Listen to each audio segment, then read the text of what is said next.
que tú eres Dios Padre, Dios Hijo y Dios Espíritu Santo. Eres omnipotente, omnisciente, omnipresente, Padre bendito. En esta noche te quiero dar las gracias por cada uno de los que estamos aquí presentes, por darnos la oportunidad de estar aquí para poder escuchar tu palabra, para alimentar el espíritu que nos has regalado, Señor mío. Te pido que pongamos atención, que podamos entender todo lo que tú nos quieres enseñar a través del hermano que va a enseñarnos estas citas de 2 de Samuel 5 y 6, Señor Padre bendito, que nos facilites esta enseñanza, tanto al que va a darla como a nosotros, Señor Padre bendito. También que nos dé sabiduría e inteligencia, Señor, para que nosotros podamos llevarla a cabo en nuestra vida cotidiana, Señor Padre bendito, que no se nos olvide, que tú eres el Rey de Reyes, el Dios del universo, Señor Padre bendito. Y gracias por esta oportunidad que nos das, Señor mío, de poder aprender tu palabra. Gracias, todo esto te lo pido en el nombre de tu bendito y amado Hijo Jesucristo, Señor nuestro. Amén. Amén. Amén. Amén. Pues vamos a darle continuación a nuestro estudio del segundo libro de Samuel. Nada más para recordar un poco lo que vimos en el último capítulo, la muerte de Is-Boset y de qué manera murió. ¿Quién se acuerda quién era Is-Boset? El hijo de Saúl. El hijo de Saúl, el más pequeño. El hijo de Saúl, al que sucedió en el trono a través de ahí se me fue el nombre. De Saúl. ¿De quién, Armandito? O sea, Isboset era hijo de Saúl. De Saúl. Era y Abner. El capitán de Saúl que sobrevivió a la guerra con los filisteos, pues por dedocracia lo puso por rey, con el único afán de que fuera su títere. Después tuvieron problemas, etcétera, y rompieron relaciones. Abner se cambia de bando. Y Isboset, pues ya sin Abner, pues ya estaba más vulnerable. Y dos de sus, como decir, sus guardaespaldas, digámosle así, pues lo mataron, ¿verdad, Isboset? Y queriendo quedar bien con David y le cortan la cabeza a Isboset. Llegan ahí con David esperando que no, mínimo nos va a dar la chamba de primer ministro de todas las tribus, ¿no? Y yo surprise, ¿verdad? Que les pasa lo mismo que le pasó a la malecita, que le salió el tiro por la culata, ¿verdad? Esperando una cosa y bueno, obviamente pues tienen en poco a David porque pensaban, como dice el dicho, el león piensa que todos son de su condición. Estos pensaban que era que igual que él y pues que David, ¿qué hace David? Pues dice, eso fue una acción vil y cobarde, así que merecen pues la muerte. Así que ya muerto David, pues ya no hay nada que se interponga en la carrera ascendente de David, y eso es lo que vamos a ver esta noche en el capítulo 5, y pues Leti nos va a ir guiando en el capítulo 5 y ya luego yo tomo la batuta en el 6, así que le paso el micro. Gracias. Bueno, hermanos, vamos a continuar con el capítulo 5, pero antes quisiera yo hacer una anotación donde Juan Carlos está diciendo que estos hombres malvados, que era Racab y Baana, ¿verdad? Quisieron congraciarse con David, matando a Isboset, llevándole la cabeza y diciéndole que Dios lo había redimido. Y como vemos, aquí David ya está mostrando el carácter que Dios iba formando a través de los años y dijo que él no se regocijaba con eso, que no debieron de haber hecho eso, que Dios no necesitaba su ayuda, ¿no? Y los mandó matar, cortarle las manos, los pies, y los mandó colgar en el estanque de Hebrón, en un lugar público totalmente, ¿no? Y estaba yo leyendo un comentario donde dice que ¿por qué los colgó públicamente? Para que todo el pueblo viera que en su administración de David no iba a permitir esa clase de atrocidades, ¿verdad? Que cuando fueran pasando dijeran, ¿qué es eso? Ah, mira, pues esos hombres son malos, cometieron pecado y a todo el que cometa pecado o atrocidades de ese tipo, se les tratará de esa manera. Entonces fue como que David quiso darles, pues, un escarmiento y así a la vez enseñar al pueblo que el pecado es pecado, ¿no? Y vemos que David reaccionó conforme al carácter de Dios, ¿no? Porque bien David hubiera podido decir, bueno, pues lo mataron, es a mi favor, voy a premiarlos, ¿no? Pero vemos que David reaccionó de una manera totalmente diferente, porque tenía un corazón conforme al de Dios. Y yo me pregunto, ¿qué haríamos nosotros, no? Si alguien pecara o hiciera algo para ayudarnos o a nuestro favor, ¿qué diríamos? ¿Reaccionaríamos como David, diciendo, no, esto no es correcto? O diríamos, bueno, Dios abrió la puerta y pues me beneficia, adelante, ¿no? Bueno, fue un comentario que escuché y me pareció interesante, ¿no? ¿Cómo reaccionaríamos nosotros? Bueno. Como hacerse partícipe del pecado, ¿no? Sí, como hacerse partícipe del pecado, ¿no? Y sabiendo que te favorecía a ti, y ellos pensaron que iban a favorecer a David, pero David reaccionó de una manera como Jesús hubiera reaccionado, ¿no? Bueno, entonces, pues empecemos con el capítulo 5 y vamos a empezar a leer del versículo 1 al versículo 5. Y vemos aquí que dice, entonces después de todo lo que ha pasado, o sea, de todo lo que dijimos de Isboset, que murió, ¿sí? Él lo había nombrado rey. Al morir Isboset, entonces vemos lo que hicieron las tribus de Israel al quedarse sin rey, sin líder, se quedaron a la deriva, sin pastor, ¿no? Entonces vamos a ver y empezar en el versículo 1, que dice así: vinieron todas las tribus de Israel a David en Hebrón y hablaron diciendo, henos aquí, hueso tuyo y carne tuya somos. Versículo 2, y aún antes de ahora, cuando Saúl reinaba sobre nosotros, eras tú quien sacabas a Israel a la guerra y lo volvías a traer. Además, Jehová te ha dicho, tú apacentarás a mi pueblo Israel y tú serás príncipe sobre Israel. Vinieron pues todos los ancianos de Israel al rey en Hebrón, y el rey David hizo pacto con todos en Hebrón delante de Jehová, y ungieron a David por rey sobre Israel. Era David de 30 años cuando comenzó a reinar y reinó 40 años. En Hebrón reinó sobre Judá 7 años y 6 meses, y en Jerusalén reinó 33 años sobre todo Israel y Judá. Bueno, como vemos aquí, ¿sí? David iba a ser coronado, ¿verdad?, como rey de todo Israel. Al morir Isboset, como les digo, las 11 tribus restantes, porque acuérdense que David era rey de Judá, ¿sí? Pero las 11 tribus restantes, Isboset era el rey. Entonces, al morir él, las 11 tribus que restaban vinieron a David, ¿sí?, diciéndole, he aquí, hueso tuyo y carne tuya somos. Aquí me llama la atención, ¿qué querrá decir esto de hueso tuyo y carne tuya somos?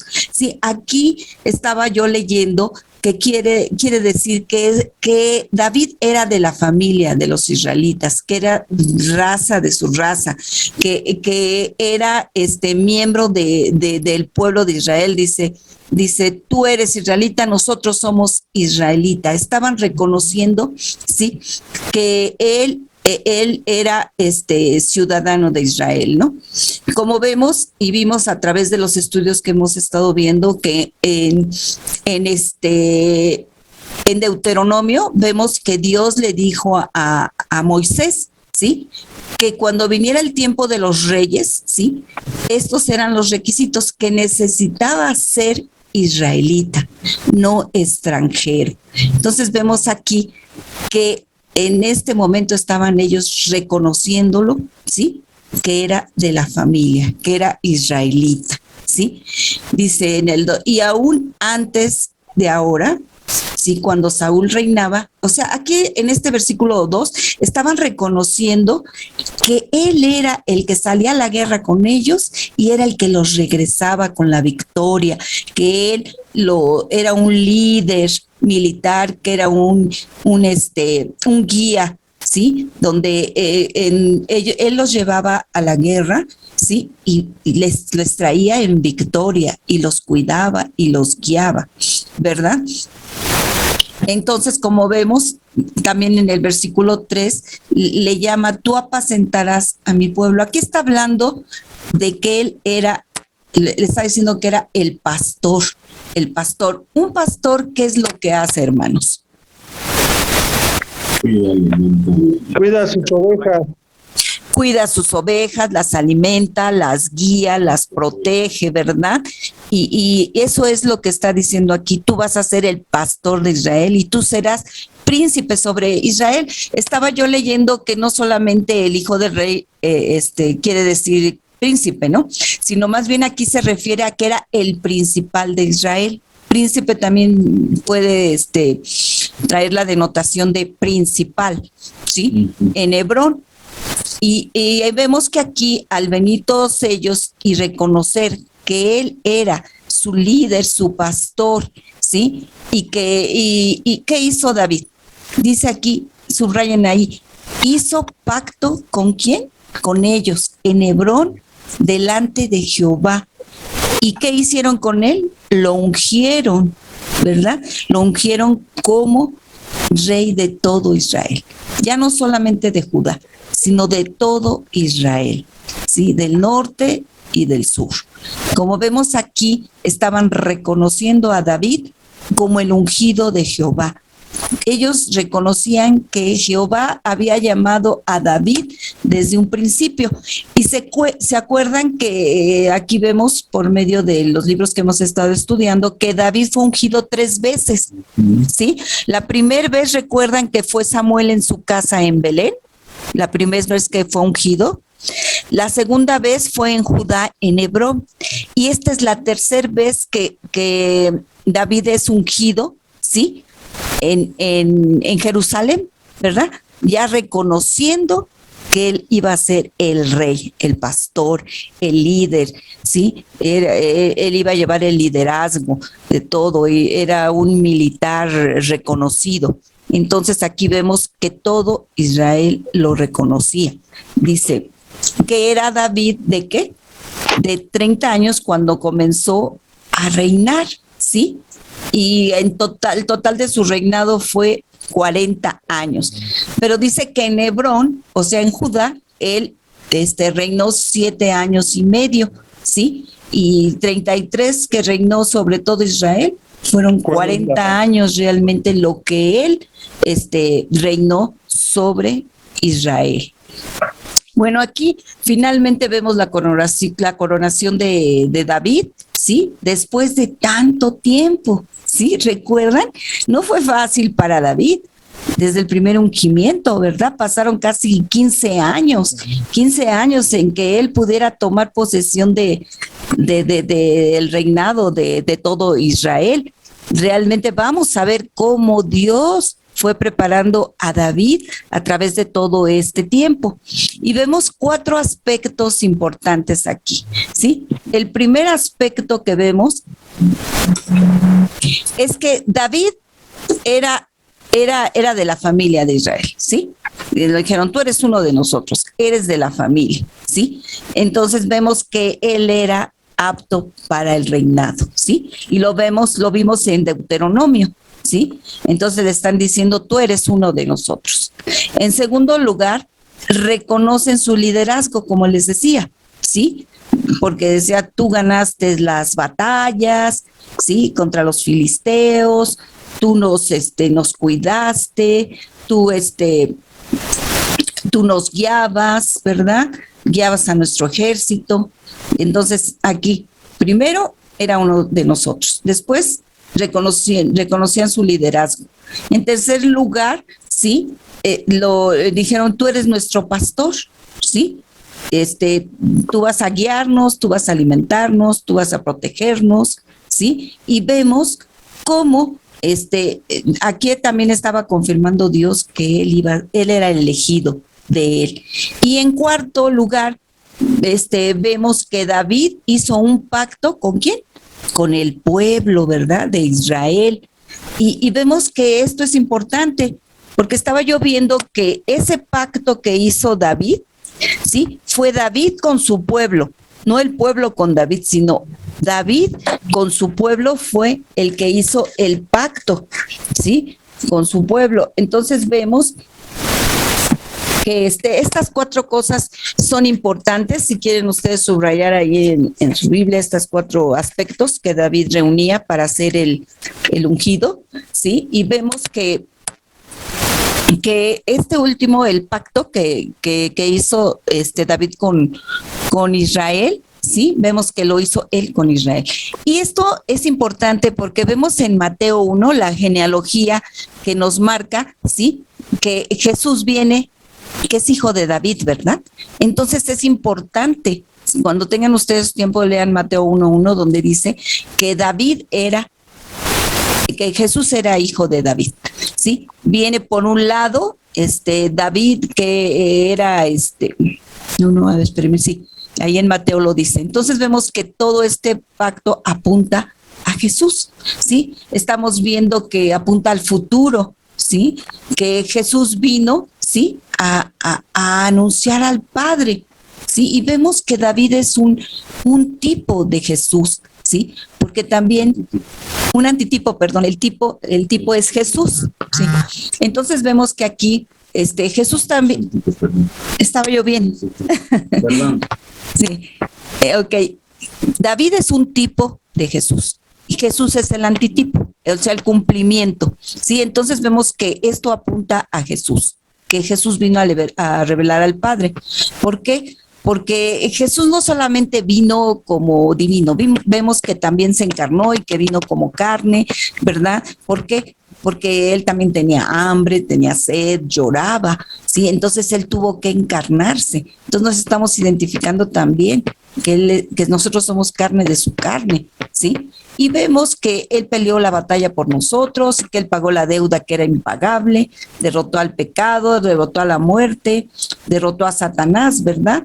Entonces vemos que Jesús es el elegido de Dios, así como también David era el elegido de Dios, ¿sí? Entonces, él nos dio su justicia y nosotros le dimos sus pecados. Bueno, vemos que sí es importante la genealogía porque vemos que Dios tenía en su plan perfecto que Jesús era el hijo de David y ahí podemos comprobarlo, ¿no? Entonces vemos que así como David hizo el pacto con el pueblo, también Jesús vino a hacer un pacto con nosotros. Es un pacto unilateral en el cual Jesús es el que está haciendo el pacto, nosotros no, ¿sí? Como vemos aquí también, Él es el guardián de nuestras almas, ¿sí? Él va a cuidarnos, Él va a guardarnos, Él es nuestro pastor y Él va a sostenernos en todo tiempo. Entonces vemos que aquí es importante esto porque vemos que David apunta hacia el futuro también, ¿sí? Vemos también aquí que David esperó por 15 años, ¿sí?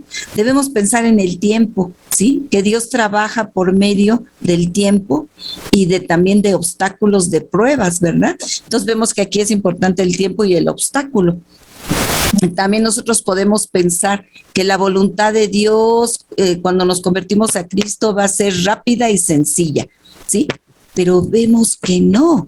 Vemos aquí en la vida de David que su preparación fueron 15 años y que todo el tiempo estuvo con obstáculos y el tiempo fueron 15 años. Y a veces nosotros podemos pensar, no, pues yo ya me convertí a Cristo, yo ya me va a ir todo bien, ¿no? Y vemos el evangelio de la prosperidad, conviértete a Cristo y tus problemas se solucionarán.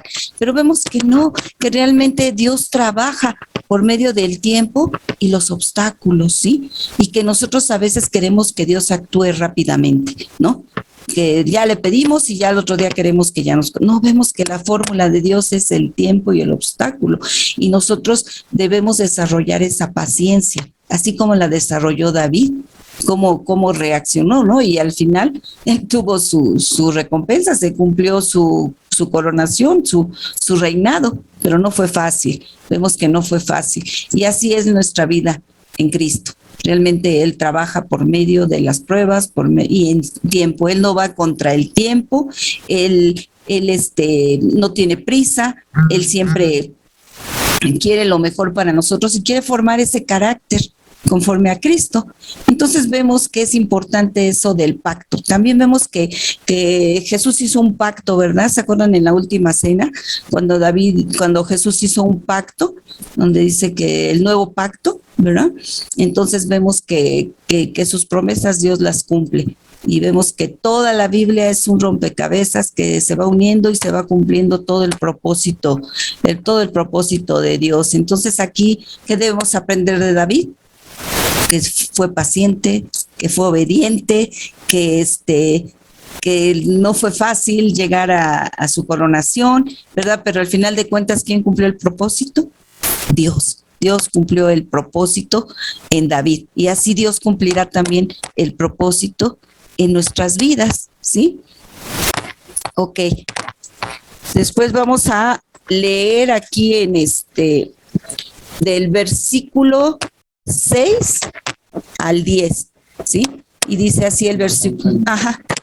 Nada más quería comentar de lo que comentabas, que mencionaste que 3 veces David fue ungido. La primera que tendría unos 15 años por ahí, ¿se acuerdan? Cuando en Belén. Y aquí para entonces ya tiene 30 años, pues esto significa una cosa, que todos esos años, como nos dijo Leti, fueron de preparación para David. O sea, David no estaba capacitado a los 15 años como para ser rey. Tuvo que pasar mucho tiempo, prueba tras prueba, dificultad tras dificultad, obstáculo tras obstáculo. Y aquí nos damos cuenta de esto. Vamos a hablar un poco mañana de toda la serie de pruebas y todo. Es con un propósito divino cuando sabemos responder bien, ¿no? Y en ese aprendizaje, pues David tuvo caídas. Era su vida de altibajos, momentos de gran fe. De repente su fe flaqueaba y todo. Pero finalmente el propósito se cumple y ahora ya es un rey ya con experiencia. Ya ha pasado muchas cosas. Ya no le doran la píldora tan fácilmente. Y ahora sí, pues de aquí para el Real, David se va como la espuma. Nada más para complementar un poco, apuntarla. Ah, ok. No, entonces vemos que después de su coronación, ¿qué es lo primero que hace David? ¿Sí? Sí, marchó, dice aquí en el 6. Entonces, marchó el rey con sus hombres a Jerusalén contra los jebuseos que moraban en aquella tierra. Dice, los cuales hablaron a David diciendo, tú no entrarás acá, pues aún los ciegos y los cojos te echarán, ¿sí? Queriendo decir, David no puede entrar acá. Aquí vemos, sí, que después de que David fue coronado, ¿qué fue lo que hizo? Ir y conquistar Jerusalén. ¿Por qué? Porque él ya tenía en su vista, ¿sí? Cambiar la capital. Y la capital que él quería era Jerusalén, pero Jerusalén no estaba ocupada por los jebuseos. Recuerdan que en el libro de Josué, cuando él repartió la tierra prometida, ¿sí? Vemos que a cada una de las tribus les dio la tierra y cada tribu tenía que ir y echar a los que estaban ahí en esa tierra. Vemos que aquí tanto Judá y Benjamín no hicieron lo correcto, no echaron a los jebuseos de Jerusalén, ¿verdad? Sino los dejaron ahí y habitaron ahí, ¿sí? En medio tanto de Judá como de Benjamín. Ahí los dejaron. Entonces, lo primero que hizo David fue ir y atacar a Jerusalén, conquistarla, porque quería que fuera su capital. Pero vemos aquí, sí, que dice aquí, los jebuseos eran arrogantes, orgullosos, ¿verdad? Y dice que ellos le decían, mira, aún los ciegos y los cojos no te dejarán entrar, ¿sí? Ellos estaban muy seguros de la situación geográfica en la que estaban, porque estaban en Sión, en lo alto, ¿sí? Entonces, ellos habían puesto una muralla y pensaban que nadie los iba a poder conquistar. Pero vamos a ver en el versículo 7 que dice, pero David tomó la fortaleza de Sión, la cual es la ciudad de David. Así se llama hasta el día de hoy, la ciudad de David. Y vamos a ver cómo la tomó. Y dice, y dijo David aquel día, todo todo el que hiera a los jebuseos, suba por el canal y hiera a los cojos y a los ciegos, ¿sí? Aborrecidos del alma de David. Por esto se dijo, ciego ni cojo entrará en la casa. Como vemos aquí, estaban mofándose de David, ¿sí? Estaban diciendo, no, aquí tú no vas a entrar. Si los cojos y los ciegos no te van a dejar entrar, ¿sí? No vas a poder. Entonces, realmente David ha de haber sentido coraje, igual que los hombres, ¿no? Pero vamos a ver cómo esa mofa se convirtió en quebranto. Vamos a ver en el 9, dice, y David, dice, moró en la fortaleza y le puso por nombre a la ciudad de David y edificó alrededor desde Milo hacia dentro. Como vemos aquí, en el versículo 10 dice, y David iba adelantado y engrandeciéndose, y Jehová Dios de los ejércitos estaba con él. Como vemos aquí, aún no llegamos a lo del canal, ¿verdad? Pues ya casi. Por el canal. Sí, y eran, ¿verdad? Entonces aquí vemos que los jebuseos estaban muy seguros de que nadie los derrotaba. Pero David se dio cuenta, ¿sí? Que iba un canal por abajo de la ciudad. Entonces dijo, el que entre por el canal, ¿sí?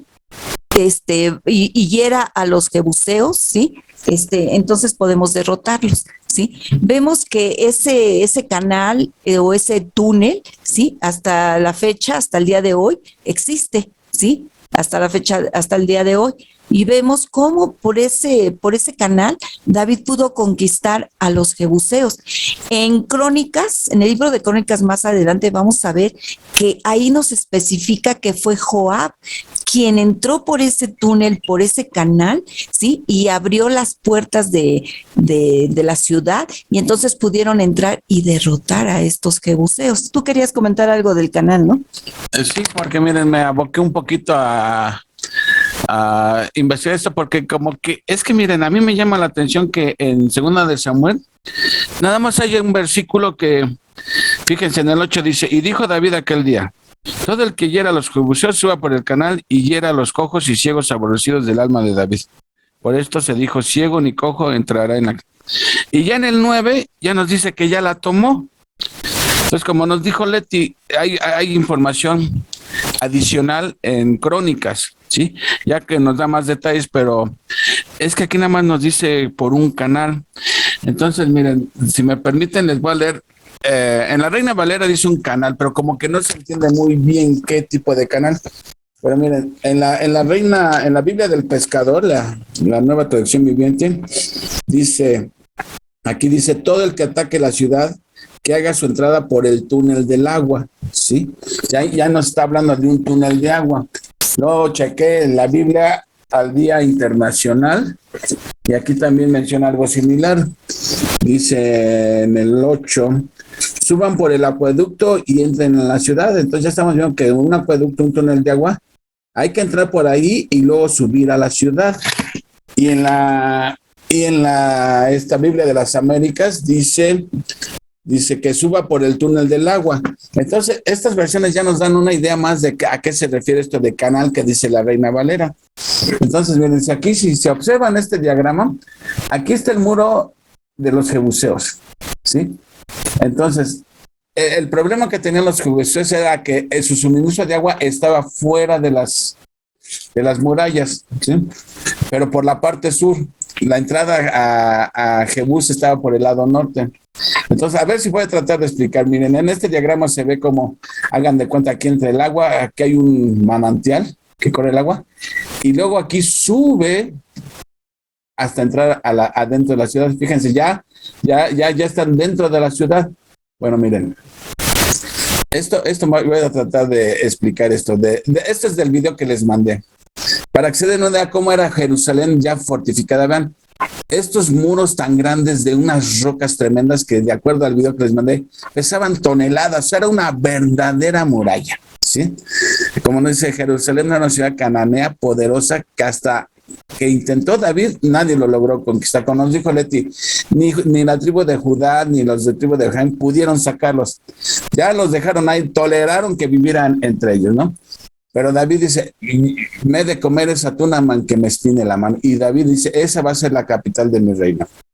Pero no iba a ser tan sencillo, porque esta fortaleza era casi inexpugnable. O sea, no era sencillo. Entonces David tenía que pensar de una manera diferente. Entonces, vean, más o menos es una vista de aquí es la entrada de los muros. Aquí se ve el ejército de David, pero este es el lado norte, por el frente, digo. Y la fuente está atrás, ¿sí? Entonces dice, frente a ellos estaba David, el joven rey, convencido más que nunca, esta vez Jerusalén debe ser conquistada. Bueno, entonces, como nos dijo Leti, los jebuseos estaban tan seguros que ahorita que Leti nos estaba narrando esto, me recordó a los edomitas. ¿Se acuerdan cuando vimos el libro de Abdías? Que dijeron, no, aquí nos hacen los mandados todos. Nuestra fortaleza, nadie puede entrar. Bueno, algo similar pasado con los jebuseos.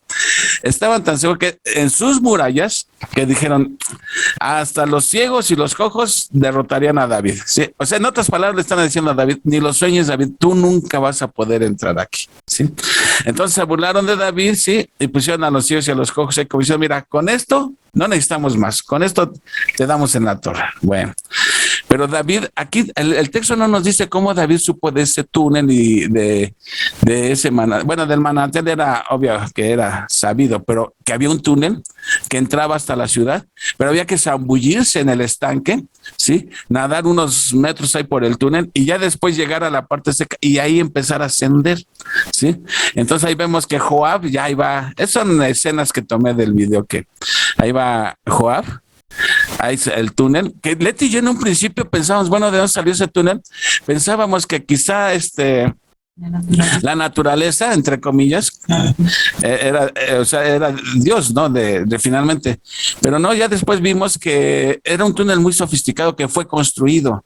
Y por lo mismo que fue construido era porque los jebuseos sabían que su agua estaba afuera. Entonces, para que no tuvieran que salir, hicieron un túnel que conectaba el estanque de Gijón con el centro de la ciudad. Bueno, ahí vemos el túnel, ¿no? Y entonces aquí ya salió, ya se dio Joab. ¿Y esto cómo sabemos que fue Joab? Lo sabemos por el libro de Crónicas, que fue Joab, ¿sí? Que David dijo, al que se atreva lo va a hacer el mero del ejército. Y el único que le entró fue Joab. Sí, lo que vemos que Joab era realmente muy útil para la causa de David. Ya sabemos que tenía sus bemoles Joab y a la larga va a causar problemas, pero por lo pronto él es el que se avienta y penetra. Ahí ya Joab, no sé si lo vean aquí, ya está ahí, ya entró, pero todos los jebuseos están del otro lado, al otro extremo. Entonces Joab les llegó por acá, por atrás, ¿sí? ¿Y qué hace Joab? Miren, aquí esto es lo que les digo, miren. David está atacando por aquí, por el lado norte. Como dice, David ataca a los jebuseos desde el lado norte. Aquí está David haciendo el intento, ¿no? Ahora sí que distrayéndolos y todos están concentrados aquí. Pero Joab se mete por aquí y dice fuente de Gijón y vean, la fuente de Gijón estaba por acá atrás. Si este es el norte, este es el lado sur. Entonces, ni quién se enteró cuando entró Joab, ya está dentro Joab. ¿Y qué hace Joab? Pues nadie lo reconoce porque pues todos están, o sea, nunca se imaginaron que ya estaba alguien adentro y por las vestimentas esto pasó inadvertido. Entonces, espérenme aquí. Entonces, ¿qué es lo que hace Joab? Llega hasta donde están todos y sin decir agua van y con permiso va y abre las puertas. Como dice ahí, Joab llegó a la puerta de la ciudad y con todas sus fuerzas las abrió. Y aquí nos dicen, antes que los jebuseos comprendieran qué estaba pasando, los soldados de David ya estaban dentro de la ciudad. O sea, llega Joab y antes de ni con permiso ni ahí les voy, llega y se les mete entre la multitud y abre la puerta. Y ya estaba todo el ejército de David para tomar la ciudad. Y ahí vemos cómo entra ya entra todo el ejército de David, dice, y la conquistaron rápidamente. Entonces yo creo que esta serie de gráficas nos ayudan a entender cómo fue tomada la ciudad de Jerusalén, esa ciudad que parecía inconquistable. Pues ya vemos que cuando David obedece a Dios, Dios está de su lado, ¿sí? Y me recuerda también mucho, hagan de cuenta como la caída del caballito de Troya o a los mismos babilonios cuando los conquistaron los medopersas, por donde menos se la esperaban, por ahí desentraron. Bueno, Leti, ya me dejaste explicar esto un poquito, ahora sí. Te paso el micro. Gracias, pues muy bien explicado, ¿no? Con el dibujito y todo.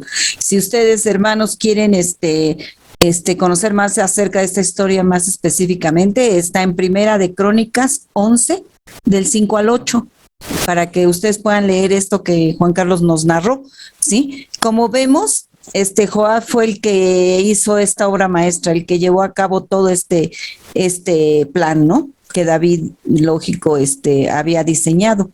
Y vemos aquí en el 10, dice, y David iba adelantando y engrandeciéndose, y Jehová, Dios de los ejércitos, estaba con él. Vemos que cuál era la victoria de David, cuál era su brillantez de David, que Jehová estaba con él, ¿sí? Que en ningún momento él actuó en su propia sabiduría, sino sí empezó a consultar a Dios, ¿sí? Vemos que David ya había aprendido de tanta experiencia, ¿verdad? Sí, ahora él ya estaba consultando a Dios y vemos que Dios lo guía y cada vez Dios lo iba engrandeciendo más y más. Entonces vemos que realmente la victoria de David era porque Jehová estaba con él. Y dice Jehová de los ejércitos, ¿no? El que pelea realmente por nosotros. Muy bien. Y en el versículo 11, ¿sí? Vemos que después de que David ya tiene a Jerusalén como su capital, ¿sí? Vemos en el versículo 11 que dice, también Irán, rey de Tiro, que estaba leyendo que esos son los fenicios, ¿sí? Envió embajadores a David y madera de cedro y carpinteros y canteros para los muros, los cuales edificaron la casa de David. Aquí estamos viendo realmente la gracia de Dios, ¿verdad? Cómo después de que él entró, conquistó Jerusalén, ya llegó, se estableció ahí y después, ¿verdad? Por la gracia de Dios actúa Dios en el corazón de Hiram, rey de Tiro, ¿sí? Para que él le construyera su palacio, su casa, ¿sí? Mandándole todo, ¿sí? La gracia de David, la gracia de Dios para con David, ¿no? Y vemos en el 12, y entendió David que Jehová le había confirmado por rey sobre Israel y que había engrandecido su reino por amor de su pueblo. Aquí vemos la gracia de Dios actuando de una manera grande, ¿no? Porque no solamente tuvo la victoria y conquistó Jerusalén. Primero fue ungido como rey, después buscó su capital y fue ungido en Jerusalén. Después, ¿sí? Un rey pagano de otras naciones estaba reconociendo su reinado y para reconocer su reinado le había mandado construir la casa con todo materiales y aún las personas que la iban a construir. Entonces aquí vemos que también David estaba confirmando que Jehová lo había puesto, que Jehová estaba reafirmando su reinado, porque aún estaba reconociendo no solo todo el pueblo de Israel, ¿sí? Sino también internacionalmente, como podemos decir, ¿no? También los reyes de otras naciones estaban reconociendo su reinado y por eso estaba llegando a él ese regalo que venía realmente de Dios. No sé, me pongo yo a pensar, ¿sí? Si de repente llegara alguien y nos dijera, oye, vengo a construirte tu casa, vengo a amueblártela, vengo a regalarte todo, ¿qué diríamos? Pues yo ni lo pedí, ¿no? Pero llegó de la nada. Entonces es la gracia de Dios, que cuando Dios da en abundancia. Y así le estaba dando Dios a David, ¿sí? Entonces David dijo, no cabe duda, Jehová está reafirmando mi reinado, no aún con el pueblo, sino aún hasta con las naciones que estaban alrededor, ¿no? Y todo lo hacía, ¿por qué? Por amor a su pueblo, como dice aquí. Muy bien, entonces vemos aquí que Dios cuando da, pues da abundantemente, ¿no? Y se cumplió el propósito de Dios realmente. Y en el versículo 13 dice, y tomó David, ajá, Una pausa nada más, cuando ahorita respecto a comentar, pues es que o sea, yo me pongo en el lugar de Hiram, del rey de Tiro, pues si ve que David ya les ganó a los jebuseos una ciudad inconquistable y ya David los derrotó, pues dice, más vale estar mejor bien con David, o sea, ahí le va a mandar un regalito pues para que haya buena relación entre él y yo, no sea que después venga y me ataque, porque ya había demostrado David su capacidad, o sea, nadie había derrotado a los jebuseos, ¿sí? Ningún otro pueblo ni ninguna otra nación. Entonces hasta este David viene duro, mejor vamos a tenerlo, llevar buena relación con él, entonces ahí le voy a mandar tantita madera y unas piedras para que le hagan su palacio, ¿no? Uh-huh. Y entonces, pero bueno, después ya viene el lado triste de David, ¿no? Sí, ya estaba usando relaciones internacionales, sí, ¿no? Ok, y aquí en el versículo 13 dice, y tomó David, y aquí viene, aquí quería comentarles que después de una gran victoria, como que decimos, no, me está yendo bien, ya Dios me dio la victoria, voy a estar en paz después de tantos problemas y todo, pero vemos que después de una gran victoria, el enemigo siempre está al acecho, siempre ataca, siempre después de que hay paz, sí, él está a la vuelta de la esquina esperando para atacarnos. Entonces no debemos bajar la guardia, como dice uno de mis hermanos, no bajes la guardia, no debemos de bajar la guardia, debemos de estar en plena intimidad con Dios, en plena comunión con Dios, sí, diariamente. Estemos en paz, estemos en circunstancias adversas, estemos en abundancia. ¿Por qué? Porque normalmente cuando estamos en abundancia nos olvidamos de Dios y pensamos, no, pues ya pasé esta prueba, ya todo va a estar bien, ¿no? Y dejamos de consultar a Dios. Pensamos que ya no va a haber problemas, ¿sí? Y después de una gran victoria, como vemos, ¿sí? Aquí, a mí me parece así, no sé ustedes, quiero que lo comenten, ¿sí? Después de esa gran victoria, David vuelve a pecar, vuelve a errar, ¿sí? Y se deja llevar por la carne. ¿Por qué? ¿Qué dice? Y tomó David más concubinas y mujeres de Jerusalén, después que vino de Hebrón, y le nacieron, ¿qué? Más hijos e hijas. Dice, estos son los nombres de los que nacieron en Jerusalén: Samúa, Sobab, Natán, Salomón, Ibjar, Elusúa, Nefec, Jafía, Elisama, Eliada y Elifelet. Gracias, Carlitos. Son casi Vemos que David no aprendía, que David pensaba, no, pues yo ya soy el rey de Jerusalén, Dios está conmigo, pero vemos que él seguía en desobediencia, ¿sí? Porque Dios instituyó el matrimonio, un hombre y una mujer, nunca estuvo de acuerdo en la poligamia, ¿sí? Y vemos que David, sí, estaba teniendo más mujeres, más hijos. Y entre más mujeres, más hijos, más hijas, más problemas y más consecuencias iba a tener. Él pensaba, Dios me está bendiciendo, entonces todo está bien. Y ya, ¿sí?, traía mujeres, David. Y ya traía mujeres, sí. Entonces no se conformó con esas. Como nos dijo Juan Carlos la vez pasada, ¿no? Se acostumbraba que cuando era un rey, mientras más mujeres y más hijos tenía, era para que lo sucedieran en el trono, ¿sí? Pero esa era una tradición pagana totalmente, ¿sí? Aquí Dios había mandado ungido a David para que David fuera diferente, no para que fuera igual a los otros reyes paganos, ¿sí? Y David aquí estaba en desobediencia total, porque aunque Dios lo estaba bendiciendo, Dios no estaba aprobando la poligamia en lo absoluto, ¿sí? Y vamos a ver las consecuencias que tuvo David. Nada más un comentario.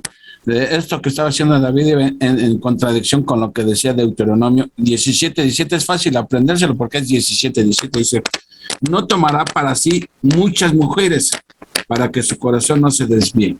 O sea, estaba muy claro en la ley que no debían tener más que una mujer, pero se dejó llevar por la costumbre, o sea, que se conformó al mundo, como nos puede pasar a cualquiera, Si no estamos atentos, alertas, terminamos conformándonos al mundo y tomar las costumbres del mundo. Así que creo que eso es lo que le está pasando a nuestro buen amigo David. Exactamente, es exactamente, David estaba copiando a los otros reyes, ¿sí? Y no estaba confiando en Dios. Pero como vemos, aquí aunque Dios lo estaba bendiciendo, pero no estaba probando la poligamia. Sí, la Biblia lo prohíbe, pero Dios ahí lo dejó y después van a venir las consecuencias para David, porque David ni fue un padre ejemplar ni un esposo ejemplar tampoco, y vamos a ver cómo va a sufrir las consecuencias de esa desobediencia. Entonces, ¿dan cuenta? David ya estaba bien campante en su casa, coronado y todo, y vuelve a cometer el error. Entonces vemos que después de una gran victoria, después de paz, el enemigo está al acecho, queriendo devorarnos. Entonces debemos estar siempre velando y orando, estando en intimidad con Dios, porque el enemigo no descansa. Nosotros a veces sí decimos, no, pues ya leí mucho la Biblia, ya fui a la iglesia, y todo, ya me merezco, ¿no? Y como que nos consentimos, ya me lo merezco, ¿no? Pero realmente no debemos bajar la guardia. Entonces vemos que aquí David se equivocó. Y vamos a ver cómo sufrió las consecuencias terribles, ¿no? Aún uno de sus hijos se metió con una de sus concubinas, Absalón le quiso dar golpe de estado, cómo murieron sus hijos. Bueno, David, vienen cosas terribles para David, ¿no? Entonces vemos que, bueno, ¿qué nos muestra esto? Que David es un humano común y corriente como nosotros, ¿verdad? Que nos equivocamos, que pecamos, y por eso necesitamos de Cristo. Si fuéramos perfectos, no necesitaríamos de Cristo. Entonces, estar en dependencia total diariamente con Él. Ok, y vemos aquí en el versículo 17, fíjense, también después de una gran victoria, fíjense cómo dice aquí, oyendo los filisteos que David había sido ungido rey sobre Israel, ¿sí? Subieron todos los filisteos para buscar a David, y cuando David lo oyó, descendió a la fortaleza. Aquí me llama mucho la atención que los filisteos se dan cuenta que no habían salido, como que los filisteos estaban ahí en su casita muy tranquilos, estaban en silencio, viendo cómo se peleaban los de la misma familia, hermanos contra hermanos, como dice, ¿no? Divide y vencerás, ¿no? Y así estaban ellos bien contentos. Pues total, David nada más es rey de Hebrón y las otras 11 tribus están contra él. No es ninguna amenaza. Pero ¿qué pasa cuando oyeron que David fue ungido como rey? ¿Qué hicieron? En el versículo 18, y vinieron los filisteos y se extendieron por el valle de Refaim, perdón. Pero aquí David, ¿qué hizo? No los enfrentó, ¿verdad? David ya había aprendido que primero tenía que consultar a Dios. ¿Y qué hizo? Descendió a la fortaleza. Si hubiera sido el David ese intempestivo, agarra su ejército y vamos a sacar estos filisteos. Pero no, ya había aprendido la lección y estaba consultando a Dios realmente, ¿no? En el versículo 19 dice, entonces consultó David a Jehová diciendo, iré contra los filisteos, los entregarás en mi mano. Y Jehová respondió a David, ve, porque ciertamente entregaré a los filisteos en tu mano. O sea, aquí Dios le estaba confirmando. David estaba consultando, Jehová le estaba respondiendo y David estaba obedeciendo, ¿sí? Eso es algo importante que debemos aprender nosotros. Consultar a Dios y obedecer, porque a veces consultamos y no obedecemos, lo hacemos a nuestra manera, ¿no? Entonces, ¿para qué lo consultamos, no? Exactamente. ¿Y cómo consultamos a Dios? Por medio de su palabra, por medio de la oración, ¿sí? Las circunstancias, la comunión, ¿no? La intimidad con Dios. No hay otra manera, hermanos, en que Dios nos responda a nosotros, sino solamente por medio de su palabra. En el versículo 20 dice, y vino David a Baal Perasim, y allí venció David, y ahí los venció David, y dijo, quebrantó Jehová a mis enemigos delante de mí, como corriente impetuosa. Por esto llamó el nombre de aquel lugar Baal Perasim. Perasim estaba yo leyendo que quiere decir quebranto, ¿no? O sea que Dios quebrantó a los filisteos ahí, enfrente de David, ahí los quebrantó y realmente vemos que estaba realmente confirmando que Jehová estaba con él, que Jehová le estaba dando la victoria, Jehová de los ejércitos.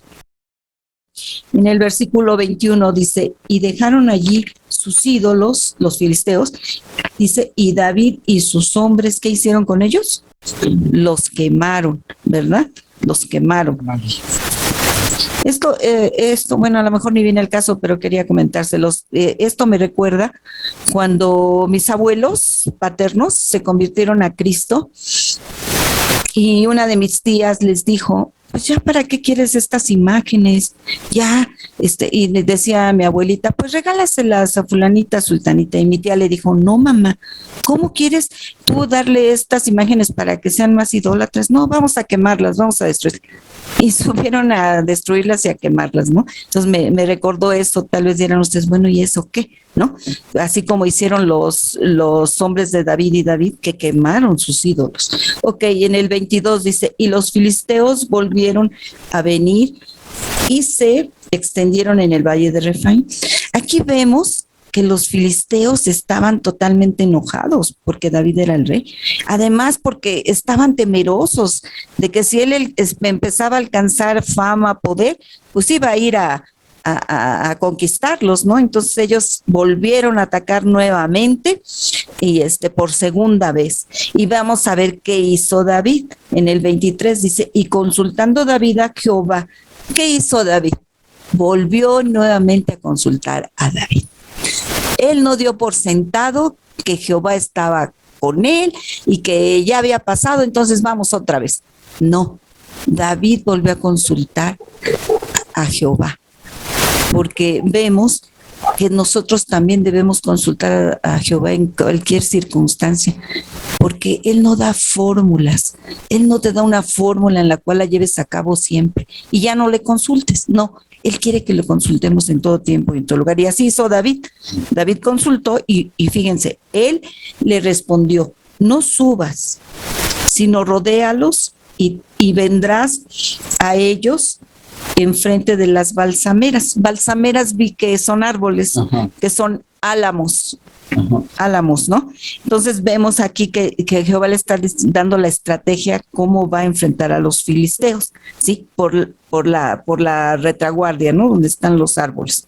Y dice en el 24, y cuando oigas ruido como de marcha por las copas de las balsameras, entonces te moverás,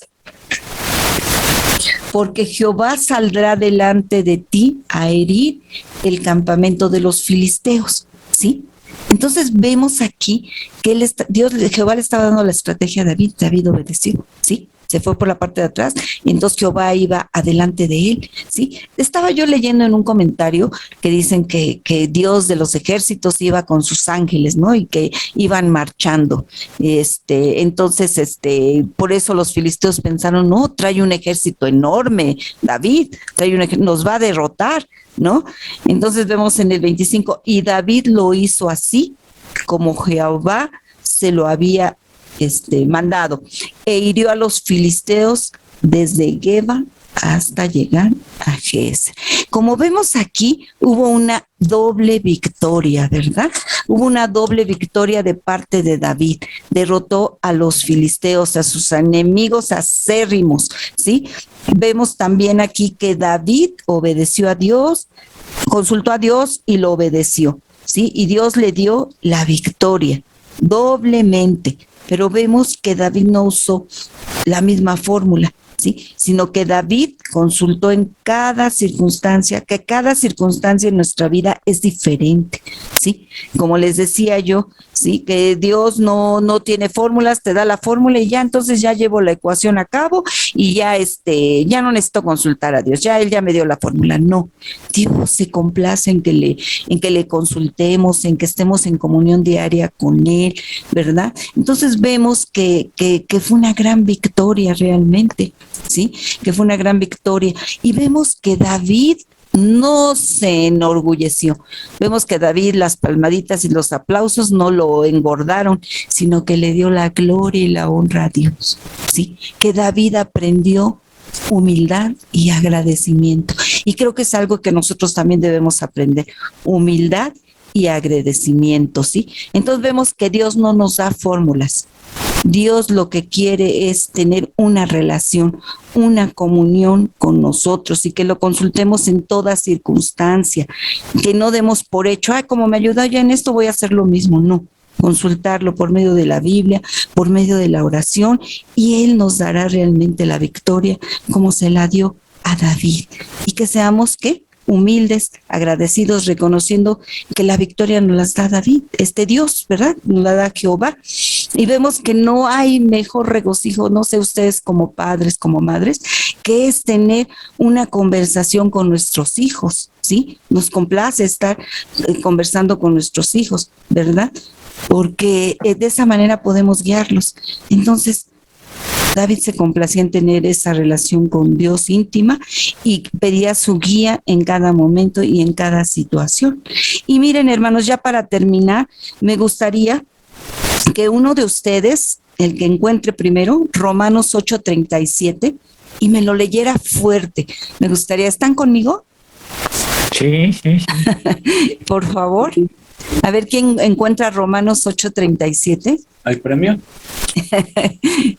No sé si les vais a regalar un libro, ¿eh? Pues tenemos 2 regalos, una bolsa de dulces y un par de patines. ¿Ya lo tiene alguien? Romanos 8:37. Sí. A ver, por favor. Antes de todas las cosas, de estas cosas, somos más que vencedores por medio de aquel que nos amó. El 38, por favor. Por lo cual estoy seguro de que ni la muerte, ni la vida, ni ángeles, ni principados, ni potestades, ni lo presente, ni lo porvenir, ni lo alto, ni lo profundo, ni ninguna otra cosa creada nos podrá separar del amor de Dios que es en Cristo Jesús nuestro Señor. Amén, ¿verdad? Vemos que aquí Pablo está diciendo en todas estas cosas, ¿sí? En tribulación, en angustias, no que no vamos a pasar por estas cosas, porque acuérdense, hay un evangelio de la prosperidad que dicen, vuélvete cristiano y tus problemas se acabarán y serás feliz y tendrás abundancia y todo. Aquí, lo contrario, Dios trabaja por medio ¿de qué? Del tiempo y de los obstáculos, ¿verdad? Entonces vemos que sí vamos a pasar por eso, pero ¿quién está con nosotros?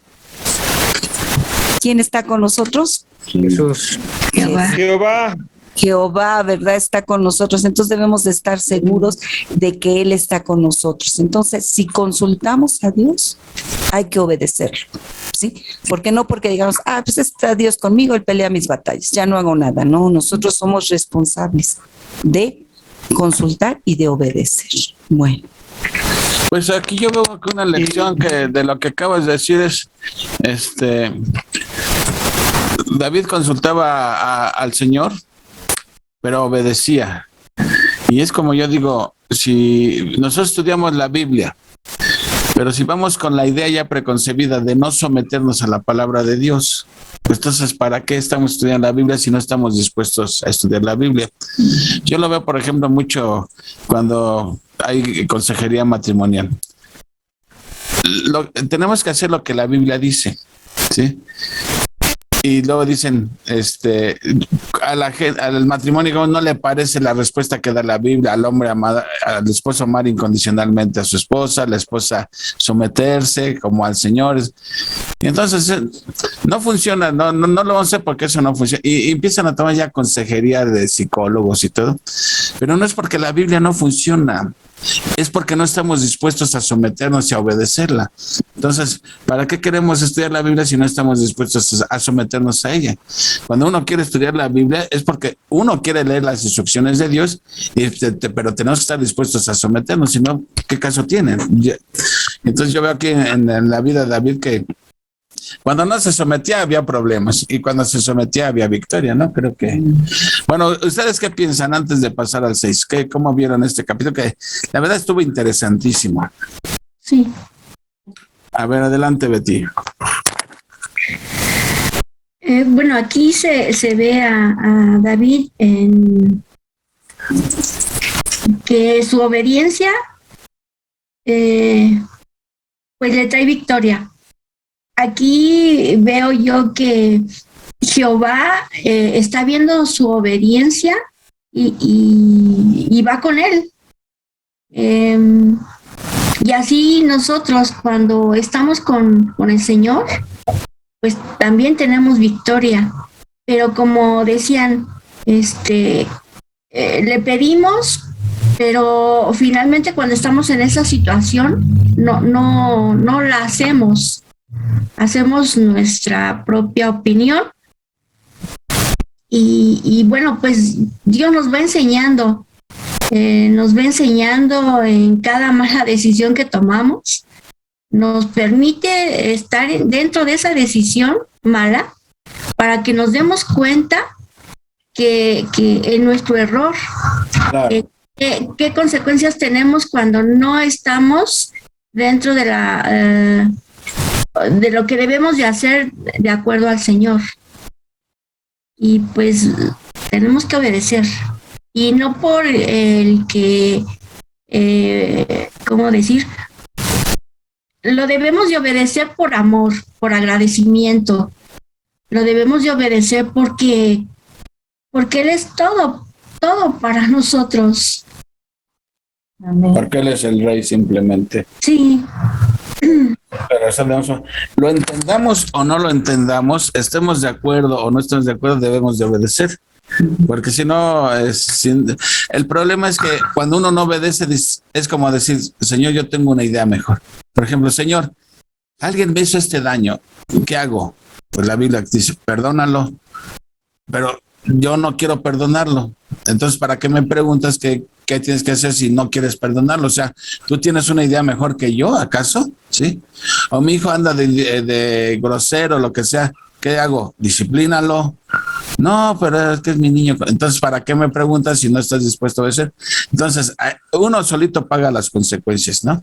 Entonces, ¿querías decir algo? Sí, nada más, se me olvidó comentarles nada más al final, que realmente David fue rey, un rey humano, ¿no? Imperfecto, que realmente murió finalmente, ¿no? Y vemos que Jesús es un rey eterno para la eternidad, entonces me pareció importante. Ah, claro, sí, cierto. Bueno, ¿alguien más tú, Brendis?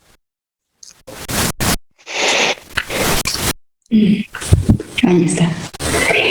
Bueno, pues ¿qué te puedo decir? Está sumamente interesante, ¿no? Vemos aquí como David sube a donde estaban los jebuseos y los conquista, a pesar de que ellos estaban tan enaltecidos diciendo, ay, David, ni siquiera los ciegos ni los cojos va a poder librarlos, ¿no? Y vemos como aquí Dios obró grandemente y David no se intimidó y David dijo, Jehová, pues tú eres el que nos estás guiando, ¿no? Entonces también aquí vemos cuando en las balsameras, que se oye como un ejército, ¿no? O sea, ¿cómo ves ahí la providencia de Dios?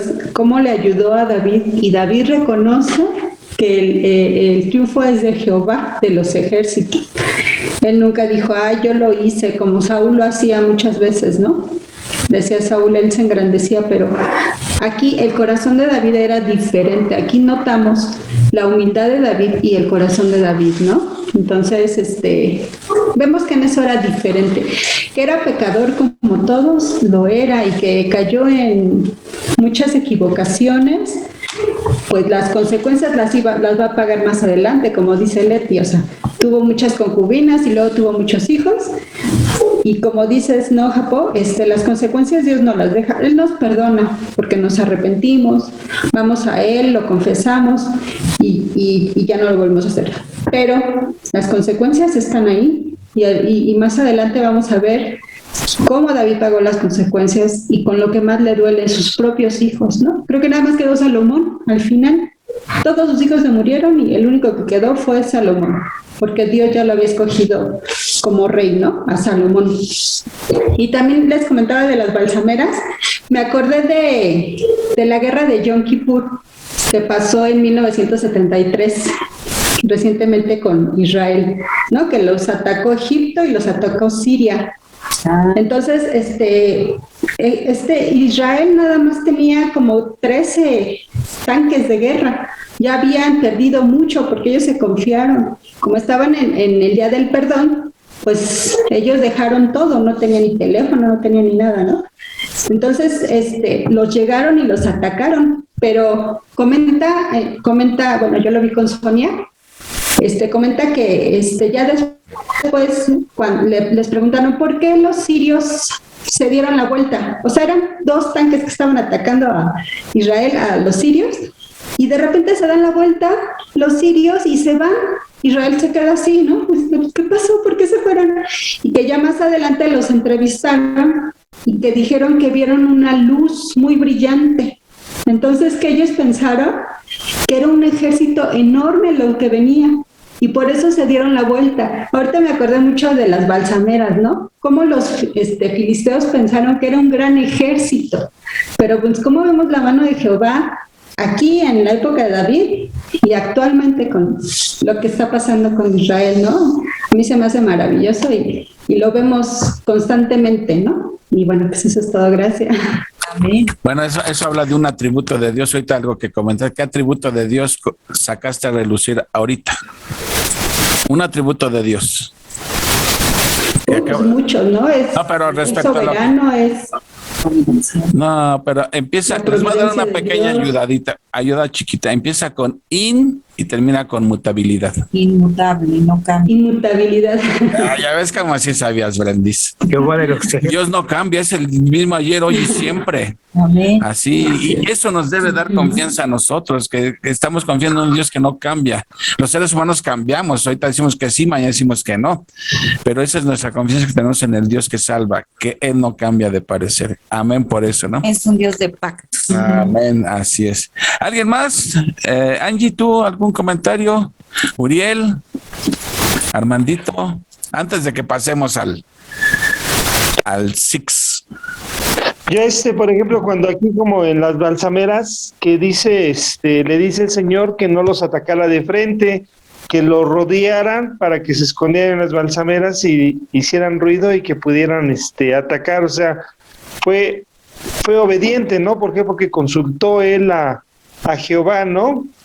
Entonces, pues esto es como que nosotros debemos de consultar al Señor siempre que tengamos un plan o tengamos algo que hacer para que Él, y tener la calma, ¿verdad? Y esperar hasta que Él indique y ponga las cosas para que se puedan cumplir las situaciones, si es que es su voluntad, ¿verdad? Y también, si nosotros queremos conocer el amor de Dios, pues tiene que ser a través de las Escrituras, claro. Estar leyendo su palabra, ¿verdad? Claro. Sí, pues ese es prácticamente mi comentario. Y hay otro del comentario de los jebuseos, como habías dicho, Leti, que bueno, ellos habitaban ahí en Jerusalén y como no los eliminaron desde el principio, bueno, pues venían las consecuencias porque ellos ya habían crecido, ¿no? Ya eran muchos, ¿no? Pero solamente la mano de Dios, pues pudo David invadir Jerusalén, ¿no? Porque bueno, pues ya ese fue Dios, ¿no? El que lo conquistó. Exacto. Así es. Sí. Así es, muy bien. ¿Alguien más? Angie, ¿quieres comentar algo? O paso sin ver. Tu hermanito, adelante. Gracias. Y efectivamente aquí vemos que la dependencia de David hacia el Señor, uno también debe depender de Él para todos los aspectos de nuestra vida. Sabemos que David, durante los 15 años que reinó en Judá, o antes de reinar en Judá, todo ese tiempo, pues estuvo en un aprendizaje. El Señor lo tenía en un aprendizaje, prueba tras prueba. A nosotros en ocasiones también nos tiene a prueba. Bueno, nos tiene, como decía Leti, no porque ya seamos cristianos nos va a ir bien de la noche a la mañana. Va a haber pruebas de las cuales pues también debemos de depender del Señor para saber qué es lo que quiere de nosotros. Me ha costado trabajo entender muchas cosas acerca, bueno, desde la primera vez que yo recibí al Señor en los 90s, pues, como decía Leti, pues todo iba de maravilla, iba bien. El problema fue que cuando nos separamos de la iglesia y la familia empezó a hacer otras cosas y todo fue de cabeza. Ahora que empezamos hace algunos años con el estudio de la palabra, me ha tocado vivir algunas pruebas que bueno, esto debe tener algún propósito. Sí, exactamente. Y así a David así le pasó. Vemos que pues David, ya siendo rey de todo Israel, se dan cuenta los filisteos que ya cuentan con un enemigo, ya no lo ven como un subalterno, ¿no? Como cuando les fue a pedir el favor, ahora ya lo ven como un enemigo porque es el rey de Israel y se le voltean, se le van encima. Y David lo que hace es consultar al Señor, derrota a los filisteos, derrota a los jebuseos, que por cierto fue la ciudad de Jerusalén que escogió como ciudad neutral, que estaba en medio de Hebrón y en medio de donde había reinado Saúl. Entonces fue una ciudad neutral que escogió David para que no hubiera preferencia alguna de parte de los dos. Uh-huh. Y pues ahí vimos, ya vimos de dónde aprendió el Chapo a enfocarse por los túneles. y pues depender del Señor, definitivamente, ¿no? Así es. Esta es una buena historia. Aprende uno bastante a través de la historia de David. Así es, y vemos la manera de actuar de Dios, que tan inverosímil que solamente a Dios se le pueden ocurrir esas cosas. No es producto de mente humana. Ibas a decir algo, Betty, adelante. Sí, bueno, yo iba a agregar algo. Pues somos cristianos y a pesar de todas esas pruebas que pasamos, Dios nos da la paz. Y una vez ya pasadas esas pruebas, que obtenemos esa paz, digo, no sé cómo explicarme, pero no quiere decir que ya no tenemos problemas o preocupaciones, sino que ya las vivimos de una manera con paz, porque Dios nos las está dando. O sea, seguimos con problemas, pero ya no las batallamos como cuando no conocíamos al Señor. O sea, ya tenemos paz, ya tenemos esperanza, tenemos fe, tenemos, o sea, todo lo que necesitamos que Dios nos los está dando. Y por gracia es que estamos de pie, porque Él nos da todo. Pero no quiere decir que porque estemos en paz se hayan acabado nuestros problemas. O sea, los problemas siguen, pero ya no los tratamos como antes, sino que ahora los tratamos conforme Dios nos ha capacitado. Pues sí, pero de eso creo que vamos a hablar mañana un poco en cuanto a las pruebas. Vamos a ver el propósito que tiene Dios cuando nos envía pruebas, ¿sí? A veces, como creyentes, queremos evitar las pruebas y hacemos lo posible por evadir las pruebas. Pero mañana vamos a ver cómo Dios tiene un propósito cuando dice, justamente son los instrumentos que yo utilizo para irte formando, para ir moldeando tu carácter y todo, ¿sí? Entonces, además que Él no nos ha dejado solos, nos ha dado su Espíritu Santo que nos capacita para enfrentarla cuando le consultamos. Exacto.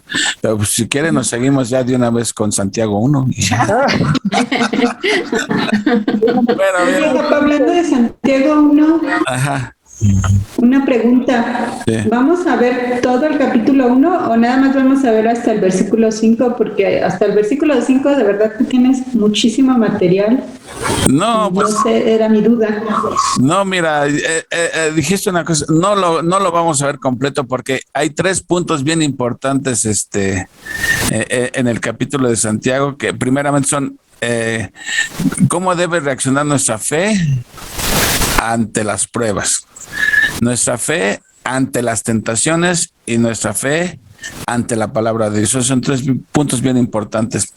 Así que yo pienso que si le echaron una leidita y todo, si Dios quiere, veremos siquiera los 2 primeros puntos. Cómo la fe reacciona ante la verdadera fe, porque también para eso sirven las pruebas, para ver si nuestra fe es genuina, ante las pruebas y ante las tentaciones. Así que si Dios me ayuda mañana y ustedes vienen como navaja de rasurar, pues llegaremos si acaso al 18.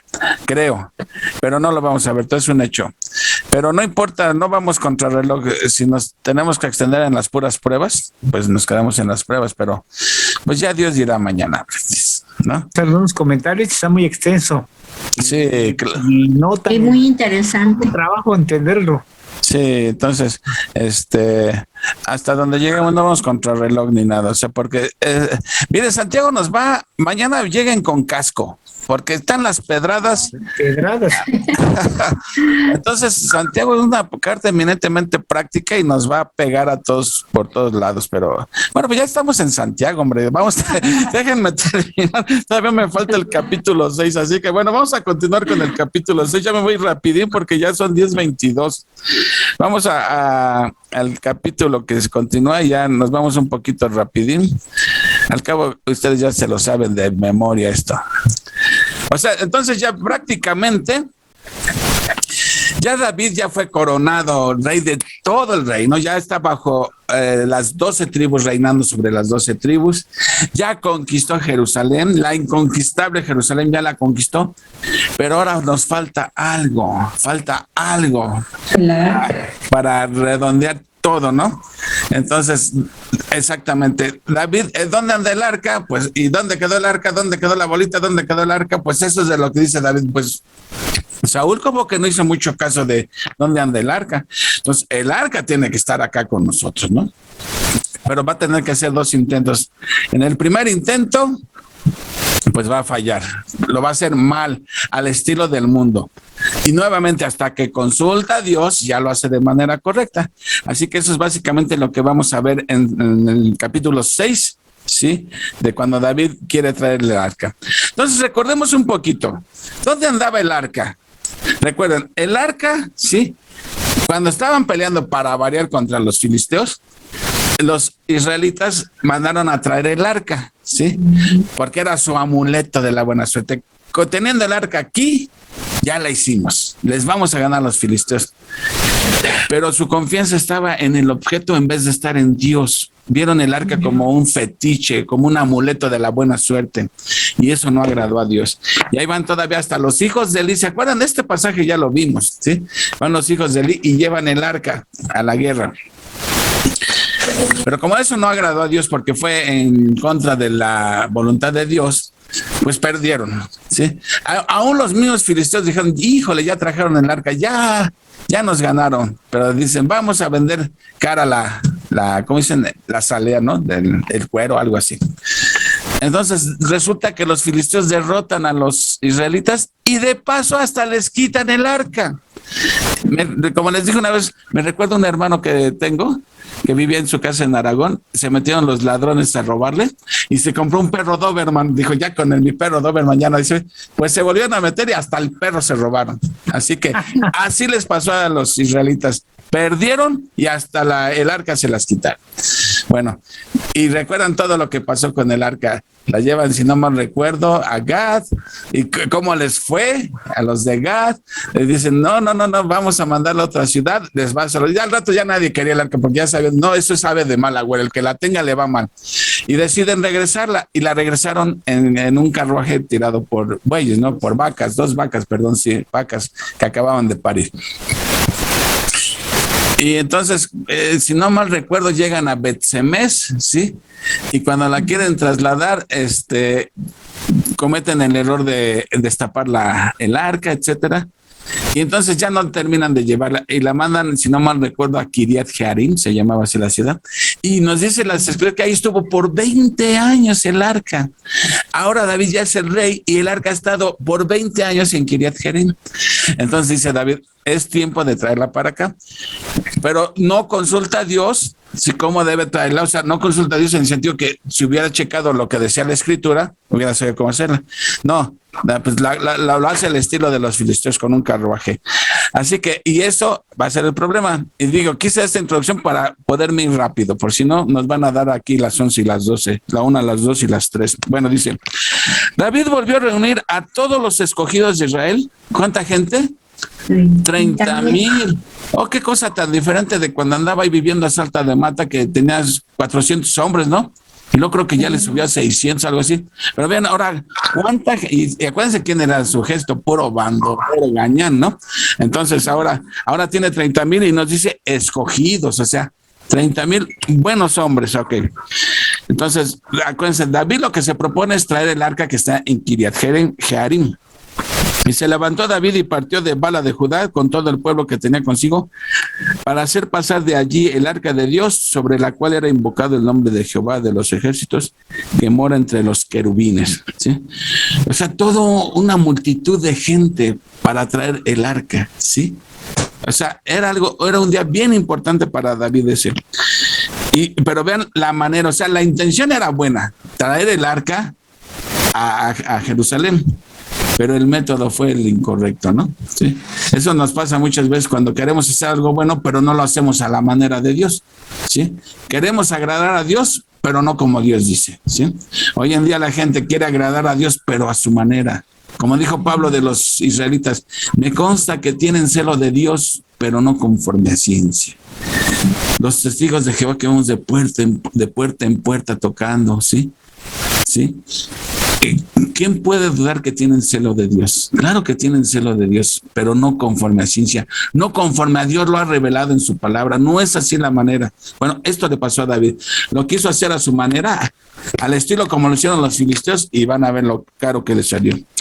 Entonces dice, y pusieron el arca de Dios sobre un carro nuevo y la llevaron de la casa de Abinadab, si se acuerdan que era el que tenía el arca, que estaba en el collado, y Use y Agío, que eran sus hijos, eran hijos de Abinadab, guiaban el carro nuevo. Y cuando lo llevaban de la casa de Abinadab, que estaba en el collado, con el arca de Dios, Agío iba delante del arca, y David y toda la casa de Israel danzaban delante de Jehová, con toda clase de instrumentos de madera de haya, con arpas, salterio, panderos, flautas y címbalos. O sea, esto era algo, día de júbilo, de gozo, porque traían el arca, ¿sí?, que representaba la presencia de Dios, la traían a Jerusalén. Ya Jerusalén había sido conquistada, pero necesitamos el arca aquí.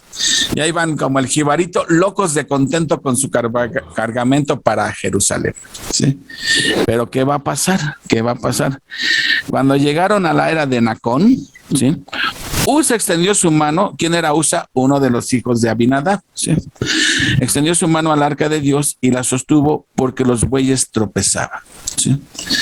Es curioso que ellos, los filisteos lo hicieron porque pues ellos qué iban a saber de qué había dicho Dios. Ellos no tenían la ley, pero los israelitas sí tenían la ley y sabían cómo debía de hacerse. Eso es lo curioso, que a veces aunque tenemos la ley y sabemos lo que debe hacer, lo hacemos a nuestra manera y pagamos las consecuencias. Entonces cuando los bueyes tropiezan, ¿sí?, se va a caer el arca y Usa con buena intención trata de detenerlo. Pero como dicen por ahí, en el pecado llevó la penitencia. Y el furor de Jehová se encendió contra Usa y lo hirió allí Dios por aquella temeridad y cayó ahí muerto junto al arca de Dios. O sea, muerte instantánea, ¿sí? Toca el arca y arrivederci. Ahí nos vemos, cocodrilos, ¿sí? Y entonces, ¿qué hace David cuando ve? Híjole, pues ya, ahora sí es un problemón, ¿sí? Dice, ¿cómo me voy a llevar el arca? O sea, él captó que eso era juicio de Dios, ¿sí? Dice, y se entristeció David por haber herido Jehová a Usa, y fue llamado a aquel lugar Perezusa, ¿sí? Pérez, que viene de perecer, como dice aquí MacArthur, quebrantar a Usa. Ahí fue quebrantado Usa, ¿sí? Entonces, ahora sí, ¿qué hace David? Dice, ¿y ahora cómo le hacemos? Ya me entró mi ahorita, o sea, que del gozo al pozo.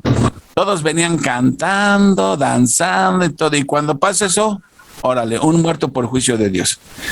¿Siguieron cantando? ¿Siguieron danzando? ¿O cayeron hasta que Dios estaba enojado con ellos y ponte con Dios a las patadas? ¿Entendió David? ¿Y ahora qué hago? Dice, pues no me la voy a poder llevar. Yo no sé qué hacer, ya no voy a saber qué hacer. Y temiendo David, versículo 9, a Jehová, que él ya dijo, ¿cómo ha de venir a mí el arca de Jehová? De modo que David no quiso traer para sí el arca de Jehová a la ciudad de David. Él le hizo llevar David a casa de Obed Edom Geteo, ¿sí? Que pues este era un levita, y la hizo llevar allá. Dice, mejor que se quede ahí, que él al menos es levita. Y estuvo el arca de Jehová en casa de Obed Edom Geteo 3 meses, y el resultado fue que bendijo Jehová a Obed Edom y a toda su casa. En 3 meses que estuvo el arca en casa de Obed Edom, ¿sí?, Dios lo prosperó grandemente, ¿sí? Algo notable. Hagan de cuenta como cuando alguien es pobre y boom, a la vuelta de unos días ya es millonario, ¿sí? Así es la idea. Dios lo prosperó por el simple hecho de que él tenía el arca, ¿sí? Y David después vamos a ver, dice David, segundo intento. En la primera la regamos, pero ahora sí vamos a consultar al Señor, a ver cómo teníamos que haberlo hecho. Y vamos a ver, dice, versículo 12.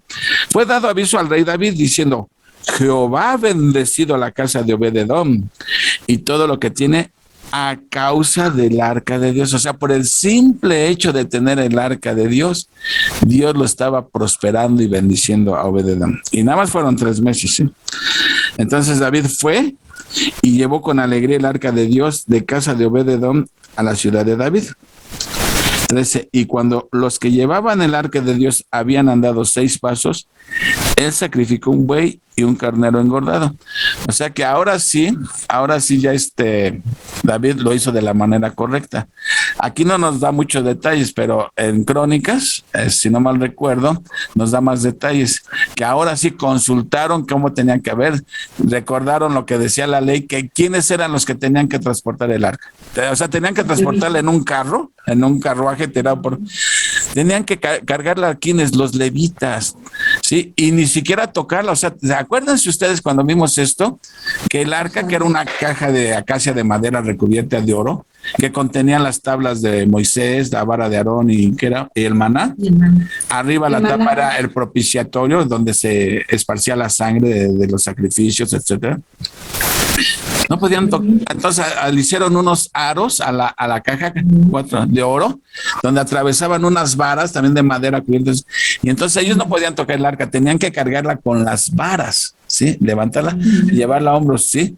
Bueno, ahora sí ya consultó, y como les dice David, dice, es que por culpa de vosotros Dios nos castigó. Pues cuando la culpa fue de él fue el de la idea de transportarla así. Pero bueno, ahora sí ya lo hicieron de manera correcta, ¿no? Y entonces ahora sí ya dan 6 pasos, a ver, vamos a hacer un cáliz, a ver si estamos haciéndolo bien. Dan 6 pasos, ¡ay, no pasó nada! Y se ponen, y entonces ofrecen sacrificio ahí a a Dios, dice, sacrificó un buey y un carnero engordado, ¿sí? Ahora, a veces se entiende como que cada 6 pasos hacían esto, ¿no?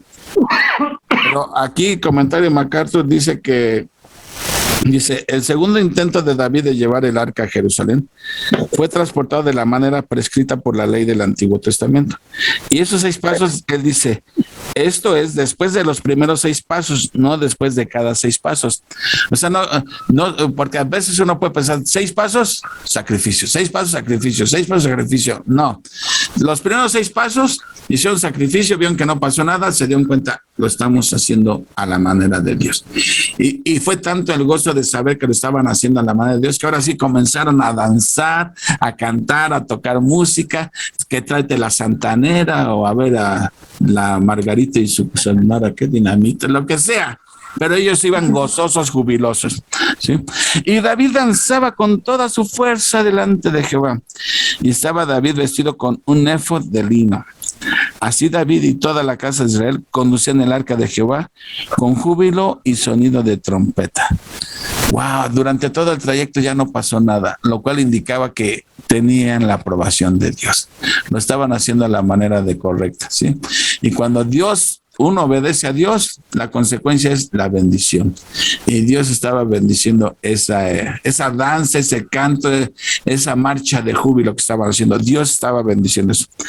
Pero como dicen, nunca falta un pelo en la sopa. Vamos a ver cuando el arca llega a Jerusalén, ¿sí?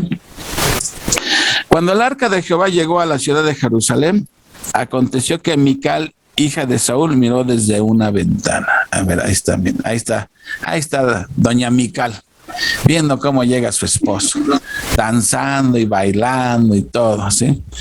Y entonces, en lugar de unirse al júbilo, yo aquí no entiendo realmente la actitud de Mical. O sea, a veces pareciera que hay gente que no le gusta vernos gozosos ni contentos. Parece que les cala que te vean, ver a alguien contento, a alguien feliz, a alguien gozoso, ¿sí? Y eso es lo único que demuestra, creo que es amargura del corazón. No pueden ver a alguien contento si se sienten como una lombriz que les echan sal, así se retuerce. No pueden ver a alguien gozoso. Entonces ella ve que viene toda la gente gozosa y su esposo David viene ahí brincando, danzando, cantando, tocando el instrumento musical, ¿sí? Su arpa. Y ella no vio bien esto, dice, entonces aconteció que Mical, hija de Saúl, miró desde una ventana y vio al rey David que saltaba y danzaba delante de Jehová y le menospreció en su corazón. O sea, a Mical no le cayó nada en gracia que David esto. Para ella, ¿qué clase de disfiguros es eso? Mira, estás borracho, ¿qué te pasa, no? O sea, ¿por qué haces eso? Ella no lo vio así, porque, bueno, si vemos un poco los antecedentes de Mical, para empezar, no, y además se ve que ella era hija de Saúl, pero era idólatra, ¿se acuerdan? Que tenía sus terafines, que fue como ayudó a David a escapar. Ahora, David no se casó con ella porque estuviera enamorado de ella, sino porque Saúl le dijo: a quien me traiga 100 prepucios de filisteos, le doy a mi hija y lo voy a hacer exento de impuestos. Entonces, como que así que digamos que estaba muy enamorado de ella, pues no.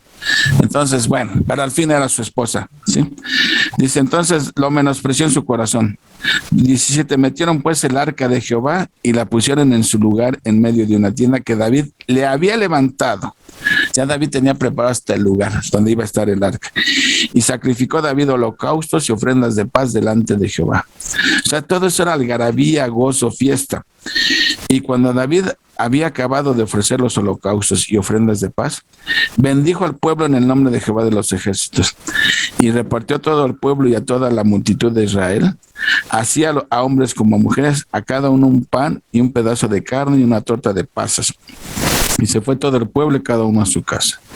Ahorita que hace ratito que mandaste, Brendis, ese video de la torta de pan. Digo, qué lástima que lo mandaste tan tarde, ya casi para empezar el estudio, porque no, lo único que hizo fue abrirme el apetito y ya no tuve tiempo de verlo. Pero se veía antojable y bueno, por lo que veo que ese era el pan que repartía David, ¿no? Y se ve como una... Sí, es lo que dicen los rabinos. Que ni siquiera Rosa los hace. Bueno. Muy sabroso. No. ¿Tú, hermanito, ibas a decir algo? No, perdón, que parecen biscuits. Pues no sé, pero nada más me abrieron el apeto. Pero bueno, la cosa es que... Sí, yo también se me antojó. La cosa es que eso fue una fiesta para ellos, ¿sí? Un día de júbilo. Quizás, digamos, el día más importante para David, tener el arca ahí en Jerusalén, ¿sí? Y entonces, ahora sí que repartió presentes a todos, órale su torta, ahora sí que les dio con itacate a todos, ¿no? Su torta, su pan, su pedazo de carne y su torta de pasas. Y a cada quien lo despachó con su itacate para su casa. Pero después tiene que llegar a su casa y ahí está Mical con cara de pocos amigos, ¿sí? Y volvió luego David para bendecir su casa, y saliendo Mical a recibir a David, dijo: ¿cuán honrado ha quedado hoy el rey de Israel? O sea, en tono sarcástico, mofándose, ¿sí? Criticándolo. Descubriéndose hoy delante de las criadas de sus siervos, como se descubre sin decoro un cualquiera. Oye, eso fue un insulto para David y un insulto para Dios, ¿sí? Porque David estaba gozoso de estar en sintonía con Dios, ¿sí? Entonces, si Mical está criticando a David, ¿a quién está realmente criticando? A Dios, ¿sí? Entonces, ese reclamo no le cayó nada en gracia a David, ¿sí? Entonces David respondió a Mical: fue delante de Jehová quien me eligió en preferencia a tu padre y a toda tu casa. O sea, está diciendo, yo no estoy ahí porque tu papá me haya puesto, ¿sí? O porque alguien me eligió. Dios me puso ahí, ¿sí? Quitó a tu papá y me puso a mí, ¿sí? Dice, para constituirme por príncipe sobre el pueblo de Jehová, sobre Israel. Por tanto, danzaré delante de Jehová. Lo vuelvo a hacer 1 y 1000 veces más, ¿sí? Aún, dice, danzaré delante de Jehová, y aún me haré más vil que esta vez, y seré bajo a tus ojos, pero seré honrado delante de las criadas de quienes has hablado. O sea, David no le gustó nada el comentario de Mical. O sea, tan contento que venía el pobre David, ¿verdad? Pero que a él se le ocurre irse a su casa cuando está la mujer enojada. Mejor ahí se hubiera esperado que se le bajara el coraje. Pero ahí llega en buena onda a bendecir su casa, y no se esperaba que doña Mical estaba que echaba pestes, ¿sí? Y lo critica, ¿sí? Eso, y David, pues obviamente le tocan a su Dios y responde, ¿sí? Y me dice, lo bueno, obviamente, el último, ¿cómo termina? Y Mical, hija de Saúl, nunca tuvo hijos hasta el día de su muerte. Ahora que hay una controversia así, ¿fue maldición que le mandó Dios de dejarla estéril, o que David jamás volvió a tener relaciones maritales con ella? ¿Cuál piensan ustedes? Porque digo, el texto no lo aclara muy bien. A ver, la segunda. A ver, ¿por qué la segunda y no la primera? ¿O por qué la primera y no la segunda? ¿Cuál fue? Bueno, aquí cuando Mical estaba, bueno, cuando todavía vivía su papá Saúl, que vivieron en donde reinaba Saúl, pues ahí se supone que David tuvo algo que ver con ella, ¿no? Me imagino que antes de que lo quisieran capturar, tuvo algo que ver, yo creo, pero él huyó. Entonces pues él se fue y ya jamás volvió a ver a Mical hasta que la mandó traer nuevamente, y ya fue lo que pasó ahorita de que se burló de él, y entonces David dijo, ¿sabes qué? O sea, pues yo con tantas concubinas, tú ya no me... O sea, con tus groserías, yo a ti ya no te quiero porque ofendiste a Dios, ¿no? Entonces yo pienso que fue que le retiró la canasta básica. No sé, porque tampoco dice que Mical era estéril. El texto no dice que era estéril. Yo me inclino por la segunda, por esta razón. Cuando se casaron ellos, es probable, porque el texto no lo dice, que hayan tenido relaciones maritales. Pudiera ser, pero también pudiera ser que no ser, porque pues ese Saúl le traía ganas a David, y quién puede estar ahí en la intimidad sabiendo que cualquier momento pueden matar. Pero ese no es el punto. Si tuvo o no tuvo, la cosa es que Mical no tuvo hijos. Ahí. Después tuvo que huir David, ya no volvió a ver a Mical, ¿sí? Cuando la vuelve a ver ya era mujer de otro hombre, pero tampoco nos dice que haya tenido hijos con ese hombre, ¿sí? Pero aquí la causa es que yo me inclino por el contexto, que sí, David jamás volvió a tener ya relaciones con ella. ¿Y cómo es tú? Pues si lo que le sobraban eran mujeres, ¿sí? Entonces yo creo que más bien esa fue la razón que David ya suspendió relaciones maritales con ella, ¿sí? Y por eso ya nunca tuvo hijos. Eso es mi manera de ver que eso fue lo que pasó realmente. Pero tú, Leti, ¿qué piensas? Pues yo ahorita que Brenda no sé, reflexioné un poco ahorita que Brenda dijo que ya ves que estuvo con Mical y cuando ella le ayudó a huir, él estaba en la cama. No pudiera ser que sí hubieran tenido relaciones y que ella nunca se embarazó, también pudiera ser eso. Bueno, la Biblia no dice que él estaba en la cama. Hicieron la finta que él estaba en la cama, pusieron un terafín. Ajá, pero fue y le avisó, estaba en el campamento con ella, en su tabernáculo, pues. Sí. ¿No? O sea, podemos sacar muchas conclusiones. Sí, cuando la Biblia no es muy clara en algún punto, pues se presta a la especulación. Entonces, ¿será melón o será sandía o la vieja del otro día? Pues no lo podemos saber ciencia cierta. Yo me inclino más que David, ¿cómo dijiste, Brenda, que le restituyó la tarjeta rosa o la canasta básica? La canasta básica. Okay. Tú, Armandito, ¿qué piensas? En el comentario de Robert Lloyd, de ELA, de Editorial Las Américas, dice que fue un castigo de Jehová, porque por haberse burlado precisamente de David, la dejó estéril. Pero en el comentario de conocimiento bíblico, dice que David pues la dejó, ya no quiso nada con ella, y se perdió la oportunidad de ser la madre del futuro rey de Israel, que eso le fue concedido a Betsabe. Claro, además porque si hubiera tenido un hijo Mical, pues iba a ser descendiente de Saúl, y Saúl era de la tribu de Benjamín, entonces no podía ir por ahí la cosa. Pero te digo, no se ponen muy de acuerdo los comentaristas. Yo me inclino más a porque cuando habla de esterilidad de una mujer, dice Dios, utiliza la expresión le cerró la matriz, ¿no?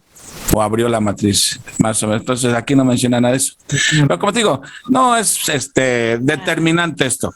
Si fue esto o fue el otro. La cosa es que jamás volvió a tener hijos, y así se le fue la oportunidad de poder reclamar el reino, porque ni hijos tuvo, ¿sí? Y con tantos hijos que tuvo David. Bueno, aquí le terminamos lo de hoy. ¿Algún comentario más sobre el capítulo 6? Y ya nos vamos a dormir. A ver, ya para rematar, adelante, Armandito.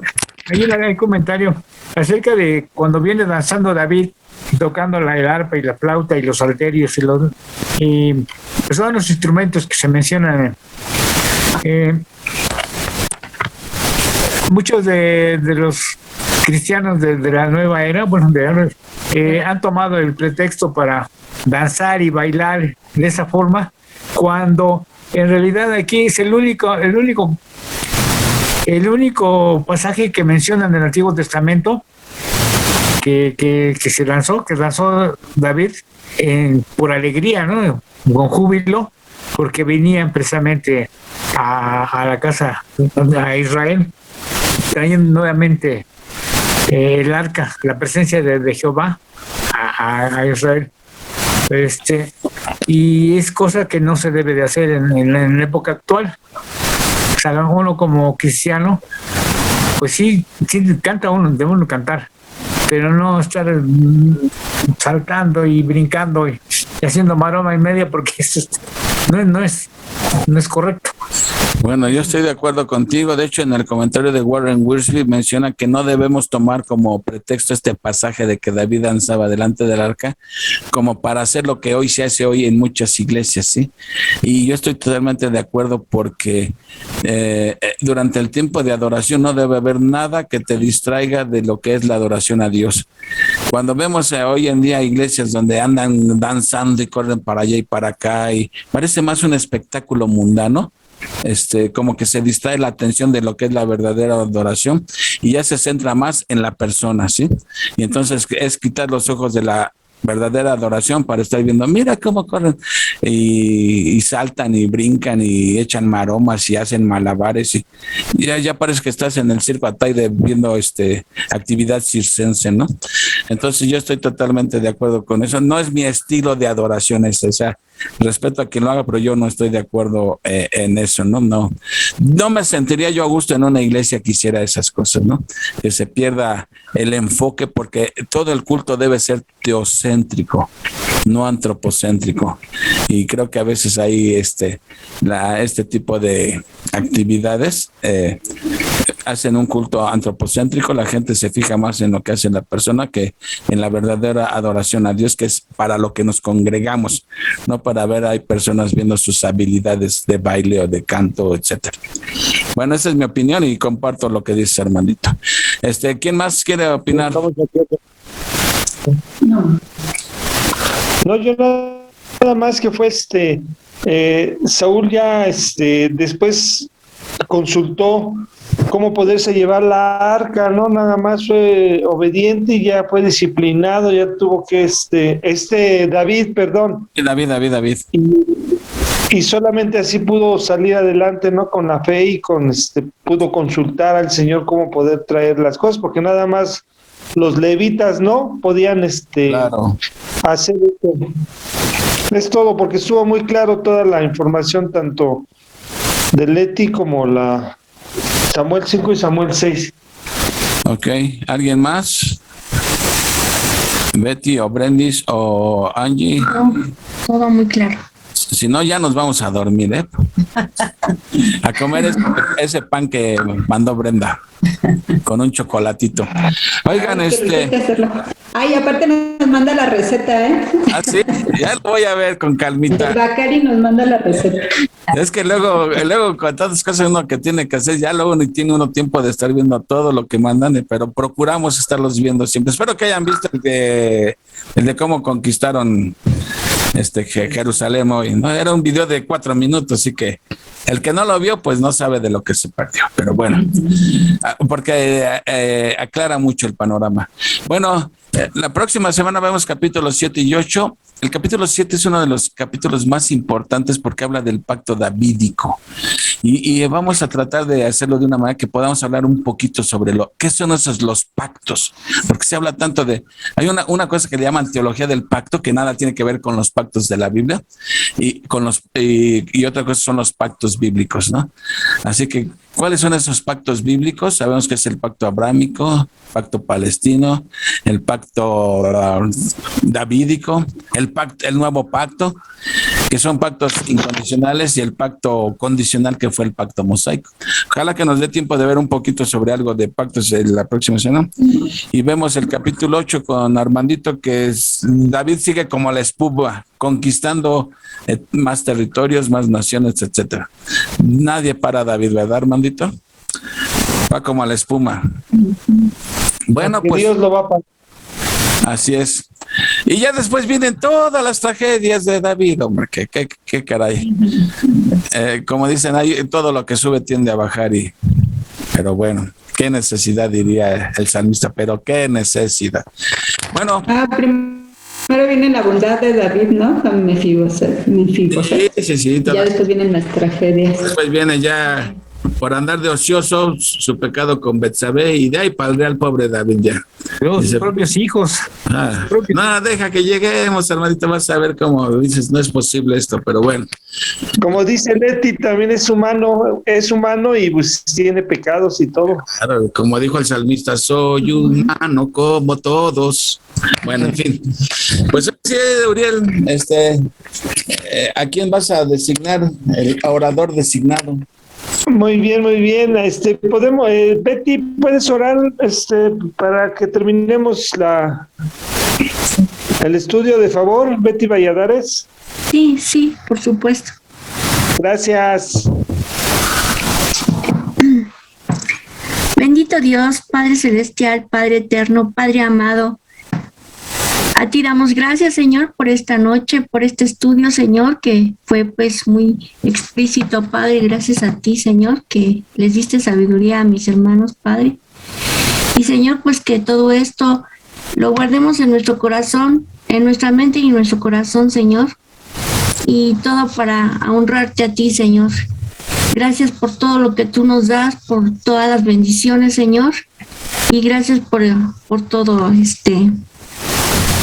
por todo este tiempo y por por todo lo que tú nos das a cada uno, Señor. Te pido por cada familia aquí representada, Señor. Y pues, Señor, todo esto te pido en el bendito nombre de tu amado Hijo Jesús. Amén. Amén. Amén. Amén. Sí, pues, mis hermanos, buenas noches a todos. Si Dios nos pone otra cosa o llega esta noche el Señor, ya no nos veríamos mañana, pero si no, mañana nos vemos aquí a 10 de la mañana con las pruebas. Si tú de casualidad andas sufriendo pruebas, enfrentando pruebas, de pura casualidad que andes pasando pruebas, te conviene estar en el estudio. ¿Sale? Que Dios les bendiga. Buenas noches. Sí, buenas noches, gracias. Buenas noches, descansa. Igualmente, gracias. Bye.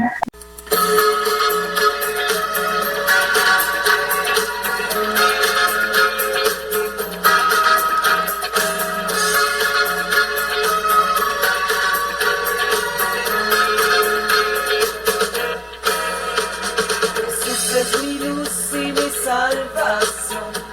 ¿De quién temeré? ¿De quién temeré? Jesús en mi vida es la fortaleza. ¿De quién me atemorizaré? Jesús es mi luz y mi salvación. ¿De quién temeré? ¿De quién temeré? Jesús en mi vida es la fortaleza. ¿De quién me atemorizaré? Cuando me quisieron matar y mis carnes devorar, mis enemigos cayeron por la fuerza de tu majestad. Mi corazón no temerá, nada prevalecerá, aunque se levante guerra, tu Señor tú vencerás. Jesús es mi luz y mi salvación. ¿De quién temeré? ¿De quién temeré? Jesús es mi vida, es la fortaleza. ¿De quién me atemorizaré? Cuando me quisieron matar y mis carnes devorar, mis enemigos cayeron por la fuerza de tu majestad. Mi corazón no temerá, nada prevalecerá,